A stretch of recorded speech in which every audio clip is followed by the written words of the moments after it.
बाळासाहेब, ही जी याचिका आहे ही वंचित बहुजन आघाडीनंच एक प्रकारे टाकली आहे. म्हणजे चेतन अहिरे हे तुमचेच कार्यकर्ते आहेत आणि तुम्ही हो, ते आमचेच हायकोर्ट. कार्यकर्ते आहेत, आम्हीच टाकलेली आहे. होय होय.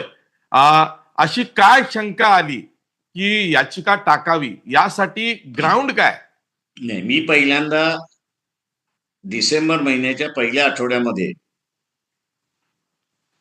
महाराष्ट्राचे चीफ इलेक्टोरल ऑफिसर जे होते त्यांना असं पहिलं पत्र लिहिलं होतं.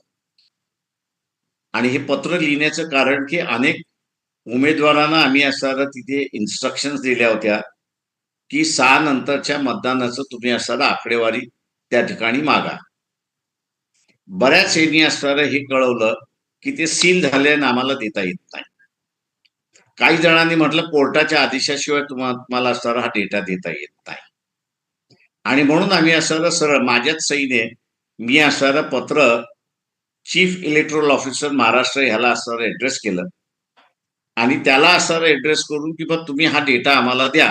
कारण ते असं म्हणतात की तुमच्याकडे हा डेटा आम्ही फॉरवर्ड केलेला आहे आणि हा डेटा चीफ इलेक्टोरल ऑफिसरला फॉरवर्ड करावा लागतो, कारण का तो इलेक्शन कमिशनच्या ऑफिसमध्ये फॉरवर्ड करावा लागतो. चीफ इलेक्टोरल ऑफिसरचं आम्हाला आजपर्यंत उत्तर आलेलं नाही. इन मीन टाइम दिल्लीमध्ये माझ्या मागच्या पिटिशनमध्ये मला जी मदत करत होते ते व्यंकट नाईक म्हणून ईव्हीएमच्या संदर्भातले,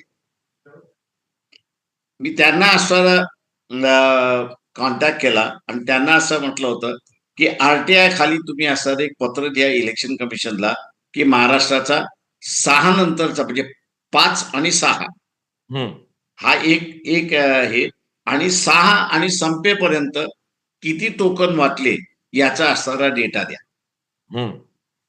व्यंकट नाईक यांच्या असणाऱ्या पत्राला उत्तर असं असेल की आमच्याकडे हा डेटा नाही.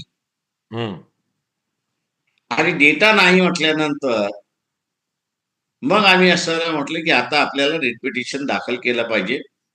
याचं कारण की हा 76 लाखाचा मतदान जे आहे हे फ्रॉड आहे की खरंच झालेलं आहे, याचा निकाल आपल्याला लावला पाहिजे. आता मी असं एक म्हणणार आहे या ठिकाणी की राजकीय पक्ष जे आहेत या राजकीय पक्षाने जे बीजेपीच्या विरोधातले आहेत असं म्हणतात आहेत की आम्ही कट्टर बीजेपीच्या विरोधात आहोत असं जे म्हणणारे आहेत, कट्टर म्हणणारे जे आहेत त्यांनी पिटिशन का नाही टाकलं? तुम्हाला या प्रश्नाचा निकाल लागायचा असेल तो पार्लमेंटमध्ये